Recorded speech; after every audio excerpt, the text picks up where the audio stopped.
Charles Chaplin, ou Sir Charles Spencer Chaplin, foi um ator, comediante, diretor, compositor, roteirista, cineasta, editor e músico britânico. Chaplin foi um dos atores da era do cinema mudo, notabilizado pelo uso de mímica e da comédia pastelão. É bastante conhecido pelos seus filmes O Imigrante, O Garoto, Em Busca do Ouro, este considerado por ele seu melhor filme, O Circo, Luzes da Cidade, Tempos Modernos, O Grande Ditador, Luzes da Ribalta, Um Rei em Nova York, e A Condessa de Hong Kong.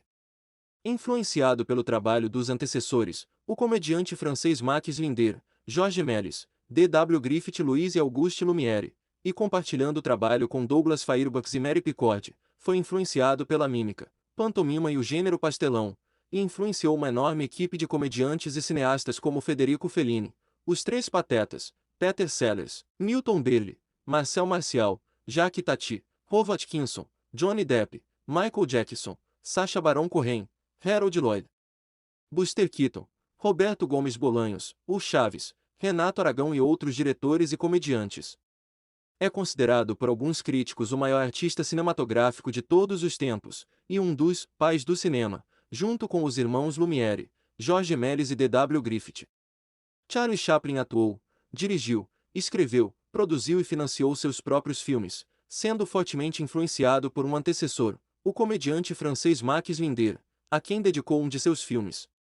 Sua carreira no ramo do entretenimento durou mais de 75 anos, desde suas primeiras atuações quando ainda era criança nos teatros do Reino Unido durante a era vitoriana quase até sua morte aos 88 anos de idade. Sua vida pública e privada abrangia adulação e controvérsia. Juntamente com Mary Pickford, Douglas Fairbanks e D.W. Griffith, Chaplin fundou a United Artists em 1919.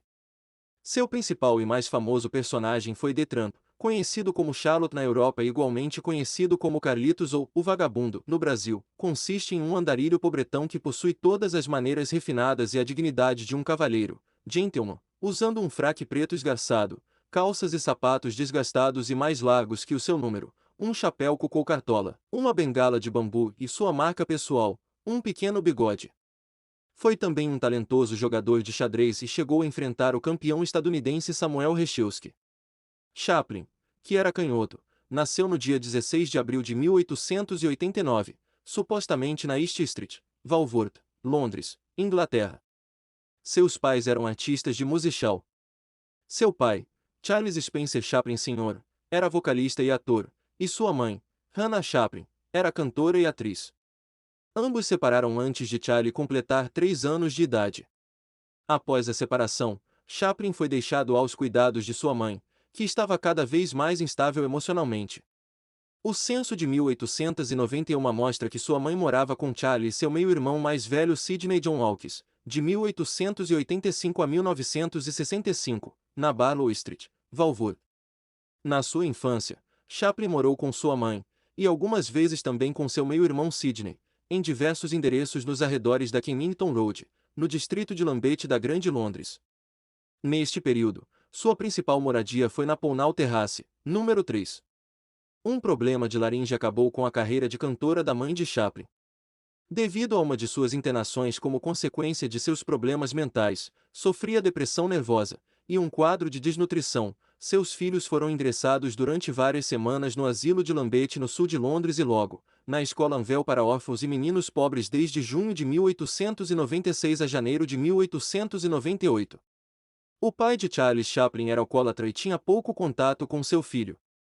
Quando a mãe de Chaplin foi internada no asilo Cane Hill em agosto de 1898, devido aos seus sérios problemas mentais, Chaplin e Sidney foram morar com o pai de Chaplin e sua amante, Louise, na 289 Kennington Road. Esta convivência com o pai foi conturbada e durou menos de 2 meses. Nos Estados Unidos. A primeira turnê de Chaplin aos Estados Unidos com o trupe de Fred Karno ocorreu durante 1910 até 1912.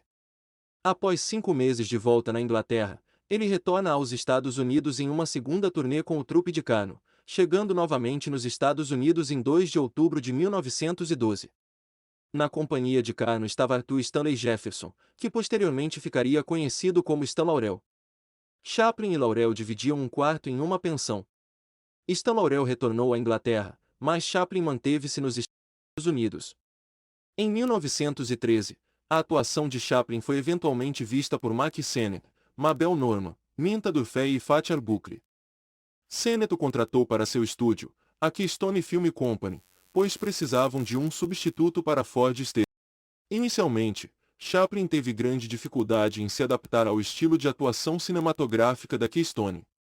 Após a estreia de Chaplin no cinema, no filme Making a Living, Sennett sentiu que cometera um grande erro.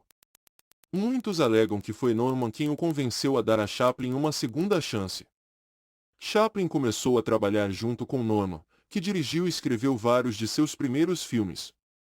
Chaplin não gostou de ser dirigido por uma mulher, e os dois discutiam frequentemente. Ele acreditava que Sennett pretendia demiti-lo caso houvesse um desentendimento com Norman. No entanto, os filmes de Chaplin fizeram tanto sucesso que ele se tornou uma das maiores estrelas da Keystone. Foi no estúdio Keystone onde Chaplin desenvolveu seu principal e mais conhecido personagem, o Vagabundo.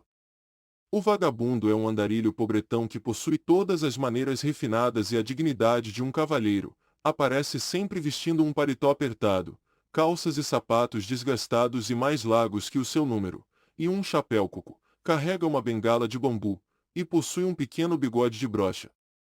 O público viu o personagem pela primeira vez no segundo filme de Chaplin, Kid Alto Races et Venice, lançado em 7 de fevereiro de 1914.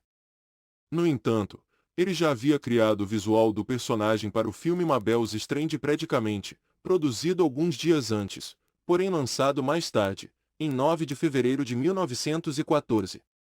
Os primeiros filmes de Chaplin no estúdio Keystone usavam a fórmula padrão de Mack Sennett, que consistia em extrema comédia pastelão e gestos exagerados.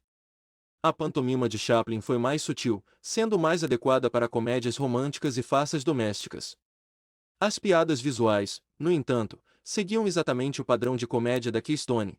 Em seus filmes, o vagabundo atacava agressivamente seus inimigos com chutes e tijolos. O público da época amou este novo comediante, apesar dos críticos alertarem que as travessuras do personagem beiravam a vulgaridade. Logo depois, Chaplin se ofereceu para dirigir e editar seus próprios filmes. Durante seu primeiro ano no ramo do cinema, ele fez 34 curta-metragens para a Sennett, assim como o longa-metragem Tilly's Punctured Romance. A Era McCarthy. O posicionamento político de Chaplin é controverso, alguns dizem que ele era secretamente um anarquista. Durante a era de macartismo, Chaplin foi acusado de atividades anti-americanas, como um suposto comunista, e J. Edgar Hoover, que instruíra o FBI a manter extensos arquivos secretos sobre ele, tentou acabar com sua residência nos Estados Unidos. A pressão do FBI sobre Chaplin cresceu após sua campanha para uma segunda frente europeia na Segunda Guerra Mundial em 1942, e alcançou um nível crítico no final da década de 1940, quando ele lançou o filme de humor negro Monsieur Verdux, 1947, considerado uma crítica ao capitalismo. O filme foi mal recebido e boicotado em várias cidades dos Estados Unidos, obtendo, no entanto, um êxito maior na Europa, especialmente na França. Naquela época, o Congresso ameaçou chamá-lo para um interrogatório público. Isso nunca foi feito, provavelmente devido à possibilidade de Chaplin satirizar os investigadores. Por seu posicionamento político, Chaplin foi incluído na lista negra de Hollywood. Em 1952, Chaplin deixou os Estados Unidos para o que originalmente pretendia ser uma breve viagem ao Reino Unido para a estreia do filme Luzes da Ribalta em Londres. Hoover soube da viagem e negociou com o Serviço de Imigração para revogar o visto de Chaplin, exilando-o do país. Chaplin decidiu não voltar a entrar nos Estados Unidos, escrevendo: "Desde o fim da última guerra mundial, eu tenho sido alvo de mentiras e propagandas por poderosos grupos reacionários que, por sua influência e com a ajuda da imprensa marrom, criaram um ambiente doentio no qual indivíduos de mente liberal possam ser apontados e perseguidos. Nestas condições, acho que é praticamente impossível continuar meu trabalho do ramo do cinema e, portanto, me desfiz de minha residência nos Estados Unidos." Chaplin decidiu então permanecer na Europa, escolhendo morar em Vevey, Suíça. Os últimos 2 filmes de Chaplin foram produzidos em Londres, A King em New York, 1957, no qual ele atuou, escreveu, dirigiu e produziu, e A Countess from Hong Kong, 1967, que ele dirigiu, produziu e escreveu. O último filme foi estrelado por Sophia Loren e Marlon Brando, e Chaplin fez uma pequena ponta no papel de mordomo, sendo esta sua última aparição nas telas. Ele também compôs a trilha sonora de ambos os filmes, assim como a canção tema de A Contes from Hong Kong, This Is My Song, cantada por Petula Clark, chegando a ser a canção mais popular do Reino Unido na época do lançamento do filme. Chaplin também produziu The Chaplin Revue, uma compilação de 3 filmes feitos durante seu período de parceria com a Fast National: A Dog's Life, 1918, Shoulder Arms, 1918, e The Pilgrim, 1923, para os quais ele compôs a trilha sonora e gravou uma narração introdutória. Adicionalmente, Chaplin escreveu sua autobiografia entre 1959 e 1963, intitulada Minha Vida, sendo publicada em 1964. Chaplin planejara um filme intitulado The Freak, que seria estrelado por sua filha, Victoria, no papel de um anjo. Segundo Chaplin, ele havia concluído o roteiro em 1969 e foram feitos alguns ensaios de pré-produção, mas foram interrompidos quando Victoria se casou.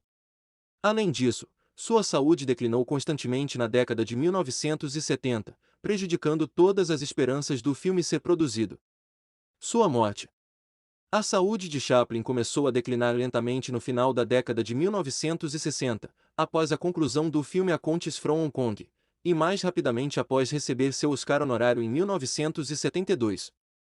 Por volta de 1977, já tinha dificuldade para falar, e começou a usar uma cadeira de rodas. Chaplin morreu dormindo aos 88 anos de idade em consequência de um derrame cerebral, no dia de Natal de 1977 em Coursières-sur-Vève, Valda, Suíça. Fez-se um pequeno funeral anglicano privativo 2 dias depois, como era de seus desejos, e foi enterrado no cemitério comunal. No dia 1º de março de 1978, seu cadáver foi roubado da sepultura, com caixão e tudo, por 2 imigrantes desempregados, o polonês Roman Vardas e o búlgaro Gancho Ganeu, na tentativa de extorquir dinheiro de sua viúva Ona O'Neill. 2 meses depois, uma grande operação policial capturou os 2 criminosos. O caixão foi encontrado enterrado num campo em Noville, um vilarejo próximo, perto do Lago Léman, e novamente enterrado em Coursières-sur-Vève, mas desta vez a família mandou fazer um tampão de concreto de 6 pés, 1,80 metro, de espessura protegendo o caixão do cineasta, para evitar novos problemas. No mesmo cemitério, há uma estátua de Chaplin em sua homenagem. Em 1991, sua quarta e última esposa, Ona O'Neill, faleceu e foi sepultada ao lado do cineasta. Este vídeo é apenas um resumo, e claro, muitas coisas ficaram de fora. Não se esqueça de curtir e compartilhar o vídeo, inscreva-se no nosso canal e até a próxima.